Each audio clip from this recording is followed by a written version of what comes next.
بسم اللہ الرحمن الرحیم۔ السلام علیکم ناظرین آج ہم اباقہ سیزن 1 ایپیسوڈ 2 شروع کرنے جا رہے ہیں، تو چلیے آج کی ویڈیو کی طرف چلتے ہیں۔ لیکن منجلا بیٹا عقدائی جو دریا ینیسی کے کنارے موجود تھا ابھی راستے میں ہے۔ اس کی آمد سے قبل کرولتائی کا انعقاد اور خاقان کا انتخاب ناممکن ہے، بلکہ بعض لوگوں کا خیال تو یہ ہے کہ منجلا بیٹا عقدائی ہی خاقان بنے گا، کیونکہ خان اعظم نے مرنے سے پہلے اسے اپنا جانشین قرار دیا تھا۔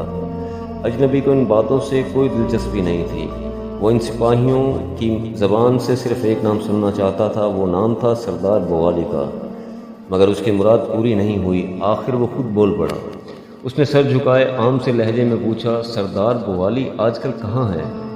اس نے اندھیرے میں تیر چھوڑا تھا، لیکن لگتا تھا تیر نشانے پر نہیں لگا، کیونکہ اس کے نزدیک موجود سپاہی اس کی طرف دیکھنے لگے تھے۔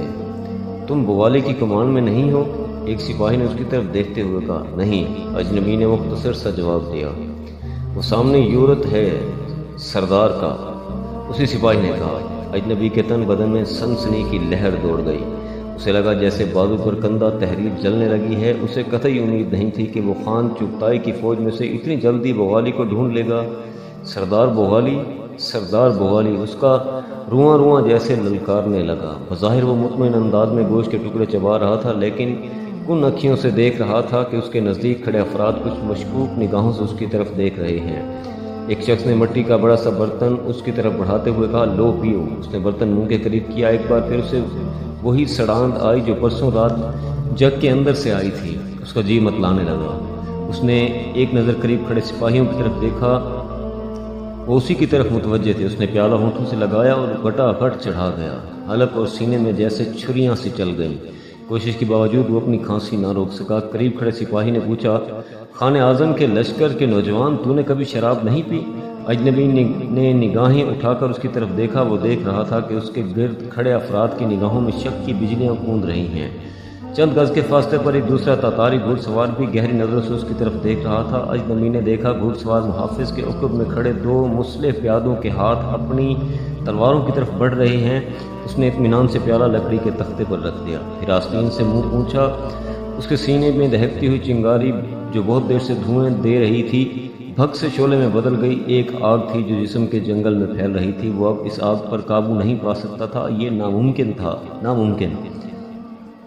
اس نے ایک نظر سردار بوالی کی یورت کی طرف دیکھا، اس کے گلے کی رگیں ابھر آئیں، آنکھوں میں شفاف چمک لہرائی، پھر اس کا بھرپور گھونسا قریبی شخص کے چہرے پر پڑا۔ وہ شخص جیسے اسے اچھل کر چھکڑے کے اوپر گرا، شراب سے بھرے ہوئے جگ الٹ کر آگ کے الاؤ میں جا گرے۔ اجنبی بھاگ کھڑا ہوا، اس کے بھاگتی تتاریوں کے للکارے گونجے، وہ تلواریں سونت کر اس کے پیچھے لپکے۔ اجنبی نہایت تیزی سے خیموں کی بھول بھریوں میں گھس گیا، لیکن تعاقب کرنے والے نے اسے سردار بوالی کے خیمے کے عقب میں گھیر لیا۔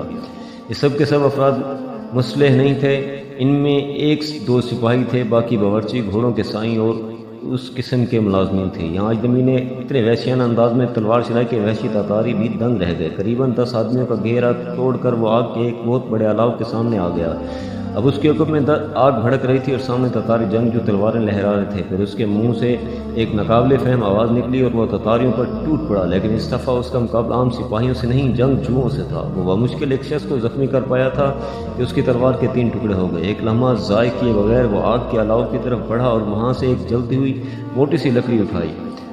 اب اس کے سامنے 4 جنگجو تھے، ایک کے مقابلے میں 4 تتاری۔ یہ صورتحال اب اس بات کا ثبوت تھی کہ تاتاری سپاہی لاشعوری طور پر اس اجنبی سے خوف زدہ ہو گئے تھے۔ اجنبی حیران کن دلیری سے تاتاری جنگجوؤں پر حملہ آور ہوا، اس کی پھرتی قابل داد تھی۔ چند لمحوں میں اس نے 2 سپاہیوں کو زمین چاٹنے پر مجبور کر دیا، لیکن اسی دوران اس کے ہاتھ میں پکڑی لکڑی تلوار کے ایک زوردار وار سے کٹ کر دور جا گری۔ اس نے لکڑی کا باقی حصہ پھینکا اور خالی ہاتھ دونوں تاتاریوں پر ٹوٹ پڑا۔ یہ مقابلہ دیکھنے کے لائق تھا۔ اجنبی کا جسم کسی مشین کی طرح چل رہا تھا، وہ نہتتا تھا، لیکن اس کے جسم کے ہر ایک حصہ ایک ہتھیار تھا۔ کہنیاں، گھٹنے، پاؤں، ہاتھ، ہر چیز تباہ گن تھی۔ تلوار کا ایک وار اس نے جھک کر بچایا، پھر جب وہ سیدھا ہوا تو اس کا گھٹنا بھرپور قوت سے مد مقابل کی ٹانکوں کے درمیانی حصے میں لگا۔ وہ تڑپ کر دوہرا ہو گیا اور اسی وقت اجنبی نے اسے بالوں سے پکڑ کر آگ میں دھکیل دیا۔ وہ ایک طرف سے الاؤ میں داخل ہوا اور چیختا ہوا دوسری طرف سے نکل گیا، لیکن اسی دوران اس کے سارے کپڑے آگ پکڑ چکے تھے۔ وہ زمین پر لوٹتا اور بھیانک انداز میں چلاتا ہوا ایک جانب بھاگا۔ اس وقت ایک شخص گھوڑا دوڑاتا ہوا آیا اور آگ میں جلتے ہوئے اس شخص کا سر قلم کر گیا۔ اجنبی کا آخری مقابل چند لمحوں کے لیے اس خوفناک منظر میں محو ہو گیا تھا۔ کہ جیسے اسے ہوش آئی وہ دونوں ہاتھوں سے تلوار تھام کر اجنبی کی طرف لپکا، لیکن اسے دیر ہو چکی تھی۔ اجنبی اس سے پہلے وار کر چکا تھا۔ وہ جیسے ہوا میں اڑتا ہوا آیا، اس کا خنجر تاتاری سورما کا پیٹ چاک کر گیا۔ تاتاری کی ہوا میں اٹھی تلوار اٹھی رہ گئی۔ اسے نظر جھکا کر اپنے پیٹ کی طرف دیکھا، آنتیں پیٹ سے نکل کر زمین تک پہنچ رہی تھی۔ وہ چکرا کر گر پڑا اور پھر ساکت ہو گیا۔ اب اجنبی کے گرد تقریباً 50 افراد جمع ہو چکے تھے۔ ان سب کے ہاتھوں میں تلواریں چمک رہی تھیں، چہرے غصے سے تم تما رہے تھے۔ ارد گرد کے خیموں میں بھی تاتاری بھاگ بھاگ کر موقع واردات پر پہنچ رہے تھے۔ وہ آہستہ آہستہ اس کی طرف بڑھنے لگے۔ اجنبی پیچھے ہٹتا ہٹتا کے علاؤ کے قریب پہنچ گیا۔ اب آگ کی تپش سے اس کی پشت جل رہی تھی۔ وہ اپنے بالوں کی چرمر ہونے کی سڑان بھی سونگھ سکتا تھا۔ ایک بار پھر اس کے جبڑے کی ہڈیاں بھینچ گئیں۔ اس نے خنجر کو بائیں ہاتھ سے دائیں ہاتھ میں کیا اور ایک لمحہ نزدیک آتے ہوئے تاتاریوں کو دیکھنے لگا۔ اس وقت ایک روب دار آواز گونجی، ٹھہرو، اسے مارنا نہیں۔ اس کی طرف بڑھنے والے ٹھٹک کر رہ گئے۔ اجنبی کی گردن گھما کر دیکھا، وہی گھڑ سوار چند قدم کے فاصلے پر کھڑا تھا جس نے جلتے ہوئے تاتاری کا سر قلم کر دیا تھا۔ وہ گھوڑے کو دل کی چال چلاتا اجنبی کے قریب لے آیا، پھر سپاہیوں کی طرف رخ کر کے کہنے لگا، اسے میرے یورت میں لے آؤ۔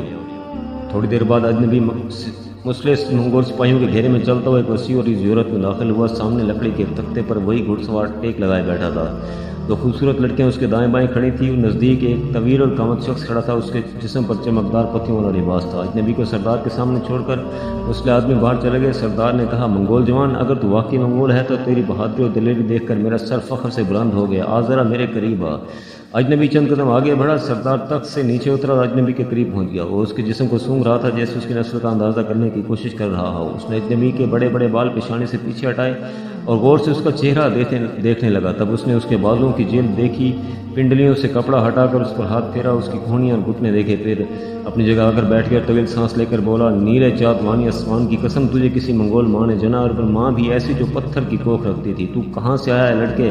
اجنبی خاموش رہا۔ سردار یورت کا چہرہ غصے سے تمتما اٹھا۔ وہ بولا، اجنبی، خاقان اعظم کا غلام خاص تجھ سے مخاطب ہے۔ سمرقند بخارا سے لے کر معلوم دینار کے آخری کناروں تک کسی میں اتنی ہمت نہیں کہ خاقان کے غلام کوئی بات پوچھے اس کا جواب نہ دیا جائے۔ اجنبی نے ایک نظر بوڑھے لیکن طاقتور سردار کی طرف دیکھا، پھر بولا، صحرائے گوبی کے اس پار کو التائی کے برف پوش دریاؤں سے آیا ہوں۔ میرا نام اباکا ہے۔ کس لیے آیا ہوں؟ روٹی کی تلاش میں۔ تم اب تک خاقان اعظم کے 6 جان نثاروں کو ہلاک کر چکے ہو، کیوں؟ روٹی کے لیے۔ خیمے میں ایک گھمبیر خاموشی چھا گئی۔ سردار یورک کی جگر پاش نگاہیں اس اجنبی کے چہرے پر مرکوز تھیں۔ وہ اس چھوٹے سے فکرے کی سچائی جاننے کے لیے کسی اتھاہ گہرائی میں اترا ہوا تھا۔ اس کے سزا جانتے ہو؟ بھوک کے علاوہ ہر سزا منظور ہے۔ سردار کچھ دیر خاموش رہا، پھر بولا، نوجوان، تیری گفتگو اور تیرا انداز مجھے پسند آیا۔ جادوانی آسمان کی قسم ہے، تجھے کبھی معاف نہ کرتا، لیکن خان اعظم کے بنائے ہوئے قانون میں تیرے جیسوں کے لیے گنجائش موجود ہے۔ بتا، کیا تو گھوڑے کی پشت پر بیٹھ کر خوبصورت شہر دولت کے ڈھیر اور دنیا کی حسین ترین عورتیں فتح کرنا چاہتا ہے؟ کیا غلے سے لدی ہوئی کھیتیاں اور رسیلے میوہ جات تجھے پسند ہیں؟ بول۔ ہاں، اجنبی کے منہ سے گھرہٹ آمیز آواز نکلی۔ سردار بولا، تیری طاقت اور جوان مردی اس بات کی متقاضی ہے کہ تجھے کسی دستے کا سالار بنا دیا جائے، لیکن ابھی تو خادم ہے۔ تیری منہ زور اور سب کچھ صلاحیتوں کو تربیت کے سانچے کی ضرورت ہے۔ میں تجھ کو ایک زبردست سپاہ گر شپا دیکھ رہا ہوں۔ کیا تو سپاہ گری سیکھے گا؟ ہاں، مختصر سا جواب ملا۔ سردار نے لمبے تڑنگے ترکمان کو مخاطب کرتے ہوئے کہا، پاشا، آج سے تو اس کی تربیت کرے گا۔ میں چاہتا ہوں کہ یہ تیری ہی طرح کا مرد میدان بنے، اس دشمن پر عقاب کی طرح جھپٹنا اور شیر کی طرح چیرنا پھاڑنا سکھا، لیکن ساتھ ساتھ اسے اپنے بچاؤ کے داؤ پیچ سے بھی آگاہ کر۔ ترکمان سردار کچھ متذبذب نظر آ رہا تھا۔ کیا کہنا چاہتے ہو پاشا؟ سردار یورک کی آواز آئی۔ پاشا کچھ جھجکتا ہوا سردار یورک کے قریب پہنچ گیا، پھر مدھم آواز میں بولا، محترم منگول سردار، تیرا اقبال بلند ہو، مجھے اس مہربانی کی سمجھ نہیں آئی۔ یہ اجنبی جو اپنا نام اباکا بتاتا ہے 3 دن کے اندر 6 تاتاریوں کو بے دردی سے ہلاک کر چکا ہے۔ ان واقعات کی خبر ابھی تک شہزادہ چغتائی کو نہیں ہوئی۔ جب وہ اس گڑبڑ کا انہیں پتہ چلے گا تو یہ بھی پتہ چلے گا کہ قاتل کو معاف کر دیا گیا ہے، تو وہ سخت ناراض ہوں گے۔ ہو سکتا ہے خاموش سردار یورک دھڑا، تمہیں معلوم ہے ابھی کچھ دیر پہلے اباکا کے مقابلے کے دوران جب ایک سپاہی کے کپڑوں کو آگ لگ گئی تھی وہ چلاتا ہوا بھاگا تھا۔ میں نے اسے کیوں قتل کیا تھا؟ اس لیے کہ وہ خیموں کی طرف جا رہا تھا۔ اگر وہ کسی خیمے میں گھس جاتا تو اسے آگ لگ جاتی، ہو سکتا تھا دوسرے خیمے بھی آگ پکڑ لیتے، اس لیے میں نے اس کا سر تن سے جدا کر دیا۔ میں وہ دیکھ رہا تھا جو تم نہیں دیکھ رہے تھے۔ اب بھی میری نظر وہاں تک ہے جہاں تم نہیں دیکھ رہے۔ ان 6 منگولوں کی جگہ مجھے دشمنوں کے سینکڑوں تڑپتے ہوئے لاشیں نظر آ رہے ہیں، لاشیں جو اس جوان کی شمشیر بے امان کا نشانہ بنے گی۔ میں گھاٹے کا سودا نہیں کر رہا پاشا، ٹھہرو، میں تمہیں بتاتا ہوں، ٹھہرو۔ سردار یورک اپنی جگہ سے اٹھا اور کونے میں پڑی ہوئی ایک چھڑی اٹھائی۔ یہ چیڑ کی ایک لمبی اور لچکدار شاخ تھی۔ یورک نے شاخ دہنے ہاتھ میں لی اور خیمے کے کونے میں کھڑی ہوئی لڑکی کی طرف بڑھا۔ لڑکی نظریں جھکائے خاموش کھڑی تھی۔ سردار یورک ہاتھ بلند ہوا، شائیں کی آواز اور چھڑی کی بھرپور ضرب تڑاک سے لڑکی کے بازو پر پڑی۔ اس کے منہ سے چیخ نکل گئی، آنکھوں سے ٹپ ٹپ آنسو گرنے لگے۔ تب سردار پاشا کی طرف بڑھا اور ایک ایسی ہی ضرب اس کے بازو پر پڑی، اس کے منہ سے سسکاری کی آواز نکل گئی۔ پھر سردار اجنبی کے پاس آیا، اتنی ہی بے دردی سے ایک ضرب اس کے بازو پر لگائی اور بالکل خاموش روپے حص و حرکت کھڑا رہا۔ سردار یورک تیزی سے گھوم کر لڑکی کے پاس واپس آیا۔ اس نے ایک جھٹکے سے اس کا ریشمی لباس آستین سے پھاڑ دیا۔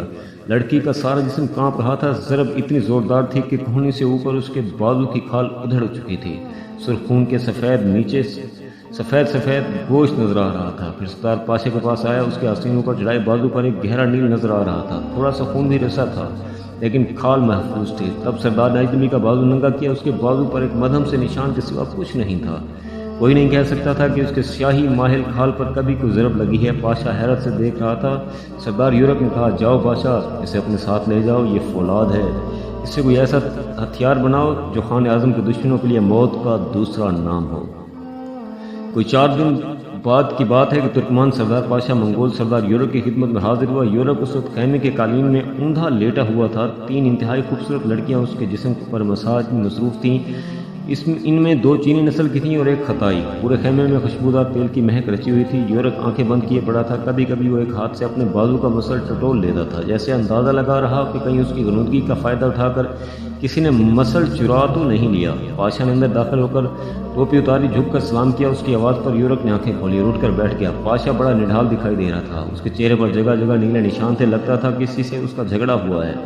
سردار یورک نے اس نشانوں کے بارے میں پوچھا تو پاشا بولا، منگول سردار، میں نے تیری بڑی چاکری کی ہے، لیکن یہ تو نے جو نئی ذمہ داری مجھ پر ڈالی ہے یہ میرے بس کی بات نہیں۔ میں نے بڑے بڑے اجڑ منگولوں کو فن حرب کے اثر و رموز سے آگاہ کیا ہے، بڑے بڑے خود سر سرماؤں سے میرا واسطہ پڑا، لیکن یہ لڑکا جو کچھ دن پہلے تو نے میرے سپورٹ کیا ہے میری سمجھ سے بالا تھا۔ اسے نہ تو تلوار پکڑنی آتی ہے نہ ڈھال، لیکن وہ پھر بھی جنگجو ہے۔ کوئی ڈھال ایسی نہیں جو اس کے وار کو روک سکے، کوئی تلوار ایسی نہیں جو اس کی ڈھال کو دھوکہ دے سکے۔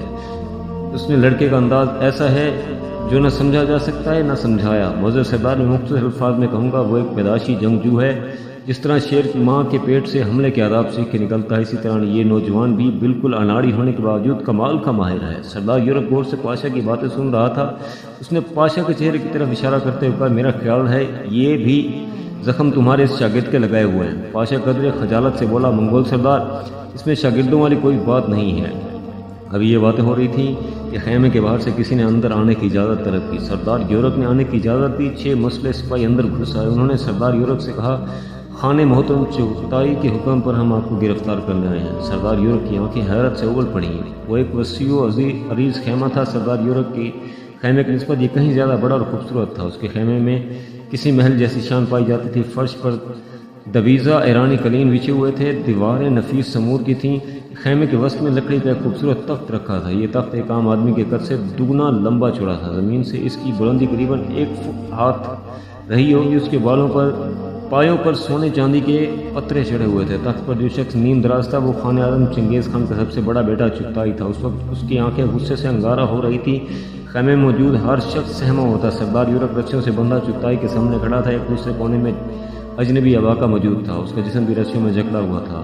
مسلح پہرے دار ننگی تلواریں لیے دونوں کے عقب میں تھے۔ سردار یورک کہہ رہا تھا، خان محترم، غلام اپنا قصور مانتا ہے، 6 جان نثاروں کا خون بہت بڑی بات ہے، مجھے یہ معاملہ آپ کے حضور پیش کرنا چاہیے تھا، لیکن خاموش۔ خان چغتائی دھاڑا۔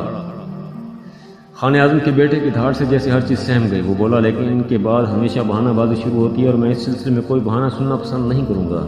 خان اعظم کا یاسا ہر ایک کے لیے یکساں ہے۔ یورک، تم نے 6 منگولوں کے قاتل کو نہ صرف معاف کیا بلکہ اسے پناہ بھی دی۔ میں نہیں سمجھتا کہ تمہیں زندہ رہنا چاہیے۔ پھر وہ سپاہیوں سے بولا، لے جاؤ ان دونوں کو اور بھوکے کتوں کے آگے ڈال دو۔ حکم کی دیر تھی۔ مسلح آدمی آگے بڑھے۔ انہوں نے سردار یورک کے سر سے ٹوپی اور کمر سے پیٹی اتار لی۔ پھر اباکا اور سردار یورک کو دھکیلتے ہوئے خیمے سے باہر لے چلے۔ ٹھہرو، خان چغتائی کی آواز آئی۔ ایک لمحے کے لیے سردار یورک کی بجھی ہوئی آنکھوں میں روشنی نظر آئی۔